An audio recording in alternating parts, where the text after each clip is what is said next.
নির্বাচনের রোডম্যাপ ও ডিসেম্বরে ভোটের দাবি নিয়ে অন্তর্বর্তী সরকারের সাথে মুখোমুখি অবস্থানে চলে গিয়েছিল বিএনপি। তবে লন্ডনে ডক্টর মোহাম্মদ ইউনূস ও তারেক রহমানের বৈঠকের পর সেই মেঘ অনেকটাই কেটে গেছে। বিএনপির তৃণমূল নেতারা মনে করেন সবার আগে বাংলাদেশ। বৈঠক থেকে এমন বার্তাই জাতিকে দিয়েছেন তারেক রহমান ও ডক্টর ইউনূস। আর ফেব্রুয়ারিকে পাখির চোখ করে ভোট যুদ্ধে নামতে মুখিয়ে আছেন বিএনপির নেতাকর্মীরা। বিএনপির ভারপ্রাপ্ত চেয়ারম্যান জনাব তারেক রহমান ও ইন্টারিম গভর্নমেন্টের প্রধান ডক্টর ইউনূসের মধ্যে গতকাল যে বৈঠকটি অনুষ্ঠিত হয়েছে, এটা দেশবাসী স্বাগত জানিয়েছে। দেশের মানুষ খুশি। বিএনপি দেশ এবং দেশের মানুষের কল্যাণে সুন্দর ও যেটা স্বাভাবিক দেশের জন্য মঙ্গল এরকম চিন্তা ভাবনা করে সেটা প্রমাণিত হয়েছে। আগামীতে দেশের জনগণের প্রত্যক্ষ ভোটে সুষ্ঠু, সুন্দর ও স্বাভাবিক একটি নির্বাচনের মাধ্যমে দেশবাসী তার পছন্দের সরকার গঠন করবে, এটাই বিএনপি চায়। সফল বৈঠকের মধ্য দিয়ে দেশনায়ক তারেক রহমান এবং ডক্টর ইউনূস প্রমাণ করে দিল যে সবার আগে বাংলাদেশ। আমরা বাংলাদেশিরা অত্যন্ত খুশি যে সেই বৈঠকে ফলপ্রসূ আলোচনা হয়েছে। সবাই সারদর মন মানসিকতা নিয়ে যে নির্বাচন ফেব্রুয়ারিতে যে কোনো সময় ফেব্রুয়ারি মাসে হবে, এই সিদ্ধান্ত সকলের জন্য গ্রহণযোগ্য হয়েছে এবং সম্মানজনক হয়েছে। এবং জনগণ তারা আশায় বুক বেঁধেছে যে আলাপ আলোচনার মধ্যে যে সিদ্ধান্ত হয়েছে সে আগামী নির্বাচনে বাংলাদেশে যে একটা সুষ্ঠু নির্বাচন হবে তার পথ সুগম হলো এবং গণতন্ত্রের যাত্রা আবার নতুন করে শুরু হবে, এটাই বাংলাদেশের মানুষের প্রত্যাশা। লন্ডনে জনাব তারেক রহমান এবং ডক্টর ইউনূস সাহেবের বৈঠক পৃথিবীর ইতিহাসে রাজনৈতিক সমঝোতার একটি মাইলফলক হিসেবে বিবেচিত হয়েছে। দেশের মানুষের মধ্যে স্বস্তি ফিরে এসেছে এবং এই বৈঠকের যদি বাস্তবায়িত হয় সিদ্ধান্ত, তাহলে এদেশে গণতন্ত্র পুনঃপ্রতিষ্ঠা লাভ করবে এবং এদেশে শান্তির সুবাতাস ফিরে আসবে। তবে শেষ কথা হচ্ছে বা সব কথার ঊর্ধ্বে হচ্ছে চূড়ান্ত সিদ্ধান্ত কিন্তু লন্ডনে বসেই হয়েছে, এটা আমাদেরকে মনে রাখতে হবে। তাদের মতে রাজনৈতিক অচলাবস্থা নিরসনের পাশাপাশি ভোটাধিকার বঞ্চিতদের জন্যও সুখবর বয়ে এনেছে লন্ডনের ওই বৈঠক। বাংলাদেশের রাজনীতিতে যে অস্থিরতা বিরাজমান ছিল এবং আগামী নির্বাচন নিয়ে যে অনিশ্চয়তা, সেটা অনেক অংশে কেটে গেছে।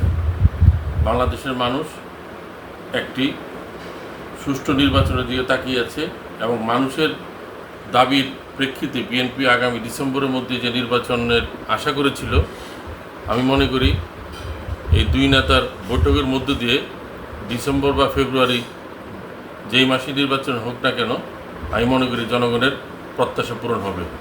বাংলাদেশের আকাশে যে কালো মেঘের সৃষ্টি হয়েছিল ইতিপূর্বে, সে কালো মেঘ কেটে গেছে এবং বাংলাদেশের বর্তমান যে রাজনৈতিক প্রেক্ষাপট, সেই প্রেক্ষাপটে এদেশের সাধারণ সকল নাগরিকেরই দাবি আছে, যেহেতু তারা দীর্ঘদিন ধরে তারা ভোট দিতে পারে না, ভোটাররা ভোট দিতে বঞ্চিত ছিল, যার কারণে তাদের দাবি আছে যে অতি দ্রুত যতটুকু সংস্কার করা সম্ভব সেই সংস্কার শেষ করে একটা সুন্দর একটা নির্বাচন অনুষ্ঠান করা এই সরকারের মূল দায়িত্ব হবে। গতকালকের এই আলোচনা থেকে বাংলাদেশের যে উত্তাপ ছিল রাজনীতিতে, যে উৎকণ্ঠা ছিল, সেটা নিশ্চিতভাবে কেটে গেছে। বিএনপির তৃণমূল নেতাদের মতে লন্ডনে দুই নেতার বৈঠক আপামর জনতাকে আশার আলো দেখালেও ষড়যন্ত্রকারীদের হতাশ করেছে। সারা বাংলাদেশের মানুষ সহ বিএনপির লক্ষ লক্ষ নেতাকর্মী নির্বাচনের যে আকাঙ্ক্ষা, ভোট দেওয়ার যে আকাঙ্ক্ষা, সেই আকাঙ্ক্ষা তাদের পূরণ করতে পারবে, সেই ধরনের একটি সুনির্দিষ্ট দিক নির্দেশনা পেয়ে আমরা সকলে খুব আনন্দিত, আমরা আশাবাদী।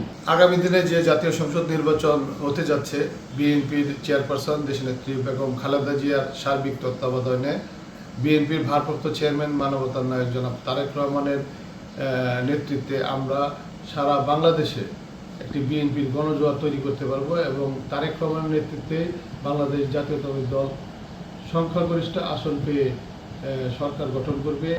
দেশনায়ক তারেক রহমান এবং বেগম খালেদা জিয়ার নেতৃত্বে আগামী বাংলাদেশে গণতন্ত্র পুনঃপ্রতিষ্ঠা হবে।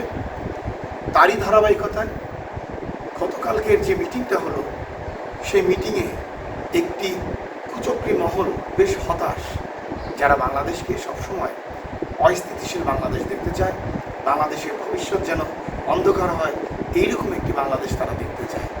তারা দেখল তাদের সে প্রচেষ্টা সেটা ব্যর্থ হয়েছে।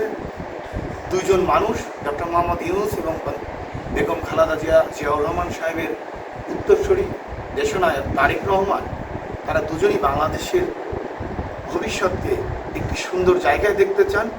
ইনশাল্লাহ তারই ফলশ্রুতিতে আগামী নির্বাচন হবে 2026 সালের ফেব্রুয়ারি মাসের মধ্যে। আমার মা দেশনেত্রী বেগম খালেদা জিয়া তত্ত্বাবধায়ক সরকার যে আমাদের বিরোধের কোনো কারণ হতে পারে না এটা মনে করে দিয়েছেন।